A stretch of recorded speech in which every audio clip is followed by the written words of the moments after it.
What's up? It's your boy Taylor Grant. I'm here with Bellator Claims Resolution, and I'm here to talk to you about the denial of the day.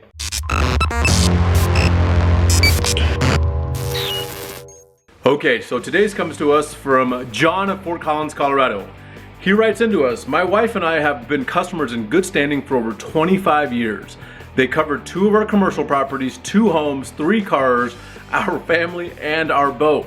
We just built our last home, soon to be a retirement home, but they will not cover it because we filed 2 claims for $13,000 in the past 2 years. All the years we've been with them, I feel like a felon." I hear that often, right? I feel like a felon. I've never been treated like this by someone that I've been so loyal to ever. And the reason we have insurance is to use it when it's needed. John, thank you for bringing up an amazing point. Okay, this is the deal. Insurance companies almost scare the crap out of you to actually use the insurance that you've been paying for. What kind of BS is that, right?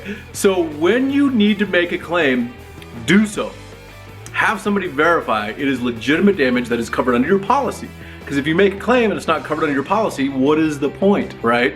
So there's a lot of things that go into that, but you need to have an expert like us, Bellator Claims Resolution, look at your property insurance claim. If it's on a commercial property, industrial property, or a residential property in northern Colorado. So if you need help, when you need help with a commercial, residential, or industrial property insurance claim, contact us today, bellatorclaims.com.